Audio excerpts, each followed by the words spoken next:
नमस्कार, मैं उत्कर्ष और स्वागत है आपका हमारे चैनल द यूथ क्वेक में। आज हम इस वीडियो के माध्यम से इतिहास के कुछ पन्नों को टटोलने का प्रयास करेंगे।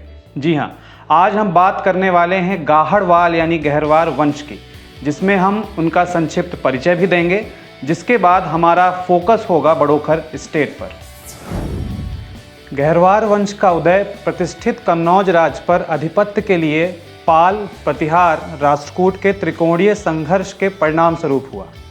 1090 के पूर्व प्रतिहार शासकों के पश्चात चंद्रदेव कन्नौज की गद्दी पर बैठे, जो गहरवार वंश के प्रथम शासक थे। गोविंद चंद तक उत्तर प्रदेश, बिहार और दिल्ली कन्नौज राज के ही अधीन थे। चंद्रदेव के पश्चात क्रमशः मदन चंद्र, गोविंद चंद्र, विजय चंद्र और जयचंद्र कन्नौज के राजा हुए। जयचंद्र कन्नौज की ओर गहरवार वंश के अंतिम शासक थे। 1194 में गोरी से पराजय के बाद गहरवार वंश के जो राजा हुए वे स्वतंत्र शासक नहीं थे। जयचंद के पश्चात पुत्र हरिश्चंद्र काशी के शासक रहे, किंतु ऐसा माना जाता है कि तीसरी पीढ़ी के लोग राजस्थान चले गए, जहां राठौर वंश के रूप में इनका अत्यंत गौरवशाली इतिहास रहा है। जयचंद के भाई मानिक चंद ने 1180 में मानिकपुर बसाया। इसी वंश की 16वीं पीढ़ी के गोदन सिंह गहरवार ने मांडा राज्य की स्थापना की। इन्हें ब्रिटिश काल में राजा बहादुर की उपाधि थी।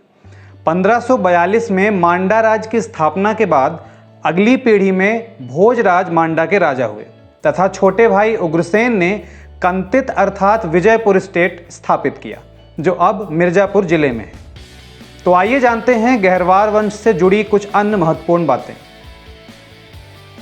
गहरवारों और उनके शासन को, उनसे जुड़े हर पक्ष को समझने के लिए हमें अपनी बात दो हिस्सों में करनी चाहिए। पहला हिस्सा तो जयचंद तक का और दूसरा हिस्सा उनके बाद का। तो कन्नौज चूँकि एक मजबूत राज्य था और यहाँ पर अपने सत्ता जमाने के बाद, यहाँ काबिज होने के बाद जो गहरवार राजाओं का जो राज्य था उसमें बिहार, उत्तर प्रदेश के बहुत सारे हिस्से तो थे ही। जो दिल्ली आज का है ये भी उन्हीं के पास था। वहाँ पर इनके सामंत के रूप में तोमर लोग राज्य करते थे। तो इतने मजबूत राज्य के बाद भी इनके अपने पड़ोसियों से संबंध, कलचुरियों से, प्रतिहारों से, चोल राजाओं से, चालुक्य राजाओं के तो राजदूत ही इनके दरबार में बैठते थे। और त्रिचुरापल्ली में गांगे कोड चोलपुरम, ये बड़ा प्रसिद्ध मंदिर है, वहाँ से गहरवारों की वंशावली प्राप्त हुई है। कल्हड़ ने राज तरंगिणी पुस्तक में भी ये लिखा है कि कश्मीर से बड़े अच्छे रिश्ते थे। तो कुल मिलाकर के एक मजबूत शासक होने के बाद भी इनके पड़ोसियों से संबंध बहुत अच्छे थे। ये एक पक्ष है इनका। दूसरा ये है कि उस समय जो जिनको आचार्य शुक्ल ने और हिंदी के साहित्यकारों ने जो हिंदी का वीर गाथा काल जिसे कहते हैं, जब लोग भाट कवि जिन्हें कहा गया है, उनके द्वारा अपनी प्रशंसा लिखाना झूठी, ये चीज़ें आपको गहरवारों के यहाँ बहुत ज़्यादा नहीं दिखाई देंगी उस तरह से जैसा दूसरों के यहाँ थी।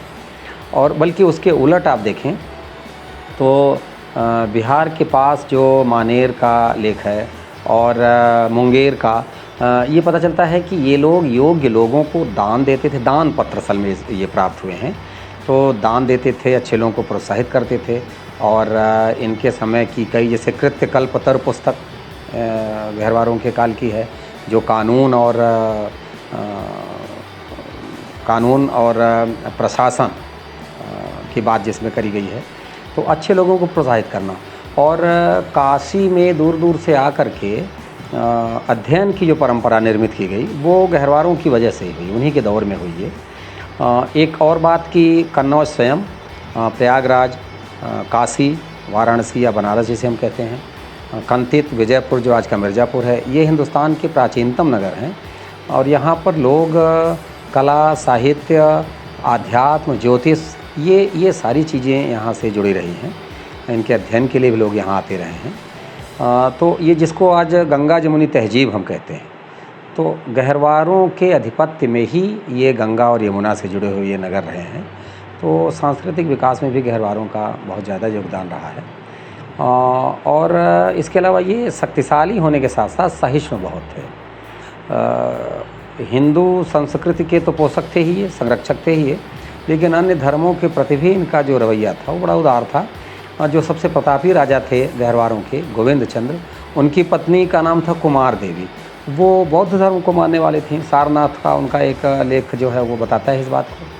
तो जो जयचंद तक का काल है उसमें हमें लगता है कि ये बहुत सारे पक्ष गहरवारों के हैं जिन पर उतना लेखन नहीं हुआ। अभी इस पे और शोध और लेखन की आवश्यकता है। हम लोग अब दूसरे खंड में आते हैं। 1194 में मोहम्मद गोरी से पराजित होने के बाद जयचंद की मृत्यु हुई। जयचंद अंतिम शासक थे गहरवारों के। बाद के जैसे ये उल्लेख मिलता है कि हरिश्चंद्र ने बनारस पे, काशी पे राज्य किया, लेकिन ये लोग अधीन शासक थे, उस तरह से स्वतंत्र शासक नहीं थे। अंतिम स्वतंत्र शासक जयचंद ही थे। अब दूसरे हिस्से में हम बात करें जयचंद के बाद की, तो ऐसा माना जाता है, इतिहासकारों का कहना है कि जयचंद के बाद के तीसरी पीढ़ी के लोग राजस्थान गए और वहाँ पर राठौरों के नाम से, ऐसा मानते हैं कि राठौर भी गहरवारों की ही शाखा है। राजस्थान में राठौरों का इतिहास शौर्य और पराक्रम का इतिहास है, जो लिखित रूप में अच्छे इतिहासकारों को हम पढ़ें और चाहे जनश्रुतियों में देखें, दोनों में। यहाँ पर मारवाड़, जोधपुर, हस्तिकुंडी, धनोप, वागड़, बीकानेर ऐसी कई रियासतें जो बहुत समृद्ध और वैभवशाली रही हैं। 1947 के पूर्व 10 से अधिक रियासतें राजस्थान में राठौरों की थीं। और एक बात जो जयचंद से हटके, जयचंद के एक भाई थे मानिक चंद। मानिक चंद के वंशजों ने पुनः जो प्रयागराज और कंतित, मिर्ज़ापुर जिसे आज कहते हैं हम, वाराणसी, इन नगरों के बहुत सारे हिस्सों को वापस प्राप्त करने का प्रयास किया। तो मानिक चंद के ये वंशज आज जो मांडा, विजयपुर, डैया और बड़ौखर स्टेट की जो आज बात है, ये सभी लोग उन्हीं मानिक चंद जी के वंशज हैं। मानिक चंद जी के ही वंशजों में से 3 सगे भाई आज का जो मध्य प्रदेश है उधर गए और वहाँ उन्होंने गहरवार के बजाय अपने को बुंदेला के रूप में स्थापित किया। बुंदेले भी गहरवारों की ही शाखा हैं। उसी मानिक चंद के वंशजों के शाखा जिनके लोगों ने डैया, मांडा, विजयपुर, बड़ौखर इत्यादि स्टेट की स्थापना की। तो बुंदेलों का तो बहुत ही जुझारू और लड़ने वाले ज़बरदस्त इतिहास। छत्रसाल की बात तो घर घर में होती है बुंदेलखंड में। इन बुंदेलों के कारण ये पूरा क्षेत्र बुंदेलखंड ही कहलाता है। और बहुत सारी कहानियाँ बुंदेलों की हैं। पेशवा बाजीराव से उनके रिश्ते, और 1836 में पहला जो स्वतंत्रता का प्रस्ताव पारित हुआ चरखारी में, जहाँ पर आसपास के तमाम लोग इकट्ठे हुए स्टेट के, रियासतों के, और उन्होंने शपथ ली कि हम अंग्रेज़ों को भगाएंगे। बहुत सारी कहानियाँ बुंदेलों की हैं। तो बाद की जो ये दूसरे हिस्से की जो हम बात कर रहे हैं जयचंद के बाद की, इसमें राठौर भी हैं, इसमें गहरवार भी हैं, इसमें बुंदेले भी हैं। इनको समग्र रूप से अगर हम देखें तो ये समझ में आता है कि कन्नौज को खोने के बाद वापस इन लोगों ने एक बहुत बड़े क्षेत्र पर फिर से अपना आधिपत्य जमाया, और न सिर्फ आधिपत्य जमाया बल्कि एक गौरवशाली अतीत भी निर्मित करके ये लोग गए। चाहे वो मुग़लों से संघर्ष हो, चाहे वो अंग्रेज़ों से संघर्ष हो, बहुत सी बातें ऐसी हैं जिनकी चर्चाएं होती हैं और जिनको लोग बड़े गर्व से बताते हैं। मांडा राज्य से ही दक्षिण पश्चिम सीमा की सुरक्षा हेतु 84 गांव देकर बड़ौखर स्टेट की स्थापना की गई। चित्रसेन या चतुर्सेन मांडा से आने वाले बड़ौखर के प्रथम राजा थे और लाल संतोष प्रताप सिंह आज यहाँ के वर्तमान वारिस हैं। बड़ौखर स्टेट की जो स्थापना हुई थी वो गहरवारों की जो सीमा थी, इधर दक्षिणी पश्चिमी सीमा रीवा राज्य और इधर सेंगर राजाओं से जुड़ा हुआ जो क्षेत्र आता था, इस सीमावर्ती क्षेत्र की सुरक्षा के लिए सामरिक दृष्टि से की गई थी। तो पहले राजा जो वहाँ से आए, चित्रसेन या चतुर्सेन नाम मिलता है उनका, उन्होंने आज की जो बड़ौखर बस्ती है वर्तमान की, जो आज का वर्तमान सोनगढ़ किला है, उसके ठीक पीछे जो पहाड़ी है, उस पहाड़ी पर लगभग 150-200 फीट की ऊंचाई पर इन्होंने अपने किले का निर्माण किया, जो विशुद्ध सामरिक किला था। अब किलों का अगर आप तुलना करें, एक विशेष बात जो बड़ोखर के इस किले से जुड़ी हुई हमें व्यक्तिगत रूप से जो लगी वो ये है कि अगर आप किसी भी किले को देखें तो किले आमतौर पर ऐसा बनाए जाते थे पहाड़ियों के ऊपर कि जहां हम सरलता से पहुंच ना सकें, या किसी बड़ी नदी के किनारे एक कुछ निश्चित मार्ग रहे जिसको हम सुरक्षा की दृष्टि से देख लें। वो बात तो यहाँ भी थी। पहाड़ी के ऊपर था, जाने का कोई निश्चित रास्ता ऐसा नहीं था कि आसानी से कोई पहुँच जाए दुश्मन वहाँ पर। लेकिन इससे अलग जो बड़ोखर में केवल आपको देखने को मिलेगा मेरी निगाह में कि दोहरी और तिहरी सुरक्षा परत यहाँ की बड़ोखर के किले की थी। आप बड़ोखर की सीमा से देखें तो बेलन नदी, अगर बड़ोखर की ईशान कोण की सीमा देखें तो वहाँ से उत्तर की ओर चलें, पश्चिम की ओर चलें तो बेलन नदी बहुत बड़े सुरक्षा कवच देती थी। वर्ष भर इसमें पानी रहता था।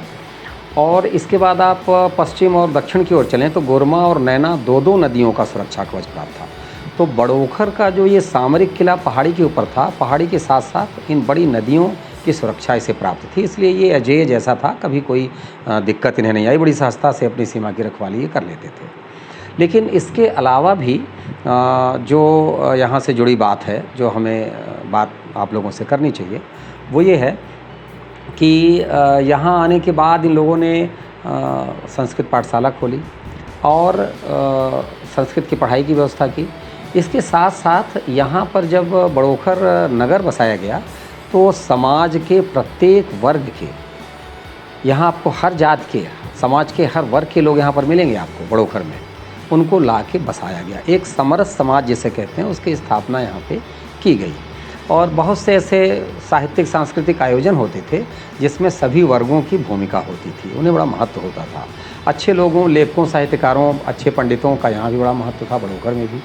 और एक जो दूरदृष्टि की कुछ बातें उसको हम कह सकते हैं, वाटर लेवल या वाटर मैनेजमेंट को लेकर के यहाँ के राजाओं की दूरदृष्टि की कहानी यहाँ के तालाब कहते हैं। सीमावर्ती क्षेत्रों में बड़ोखर के देखें तो बड़ी संख्या में बहुत बड़े तालाब जिनमें वर्ष भर पानी रहता था, उन तालाबों में बहुत बड़े मंदिर, ये आपको बड़ोखर के अलावा शायद बहुत कम जगहों में मिलेगा।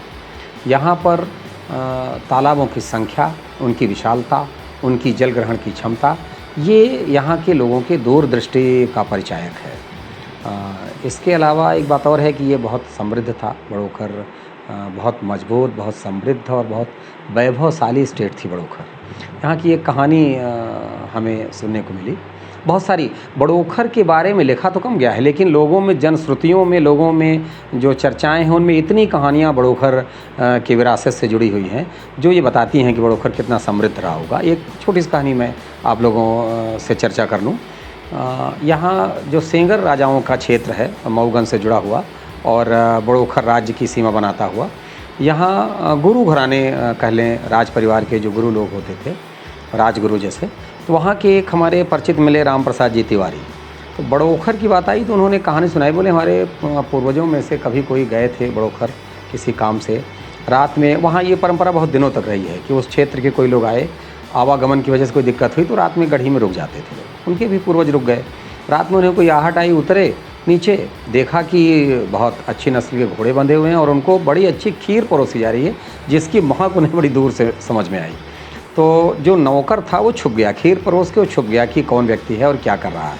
उसने देखा कि आए, इन्होंने अपना देखा खीर खा रहे हैं और उनके मुंह से ये निकल गया कि भगवान, अगर मैं यहाँ घोड़ा भी होता इस बड़ोखर राज परिवार में तो मुझे कितनी अच्छी खीर खाने को मिलती।